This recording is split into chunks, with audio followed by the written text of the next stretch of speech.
Ke uqwalo kuyilona olumiswa mangabe umuntu eqonywe intombi nto engenachasheza ndawo noma engakazi imbandakanye nomuntu wesilisa engakoniwa.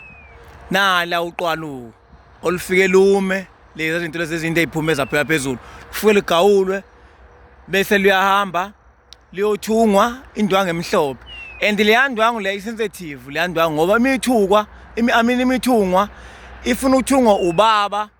And ngoba ithunga nje imithungwa same time ibise lisuka iduku lihlala kuphi limenhla kwesibanga ngoba uma ngase leyandwa ngithunge mhlawumbe emini bese iyayekwa imini yonke ofika ngisho mama bangalungile befe beyiphathe leyandwa ngabeyigcobe something mhlawumbe engalunganga sekudaleka inkinga ke enganeni yomuntu sekungena inkinga ekhaya enkulu esingazi igcina iphambanisa into eziningi.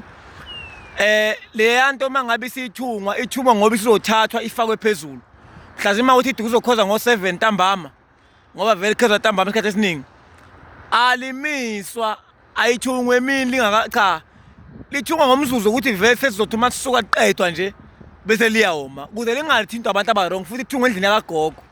So ke angeke lela duku limele umuntu omthole senomntwana, angeke lela duku limele umuntu omthole engaseyona intombi. Ingakho phela qala bethi umuntu oqonywe intombi uma ukuthi useke wazama indlela wayivakashela wafika wathoda isiyona intombi ububuya same time uzolubise la duku liyisign uma limile kusho ukuthi kusahamba kahle.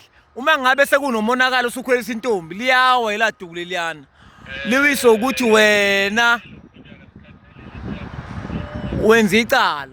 Uma ngabe kushoniwe ngoba kusuke kusiziliwe lelo khala liyawe ela duku. Lela duku lima ngoba nakho likhomba injabulo kuphela.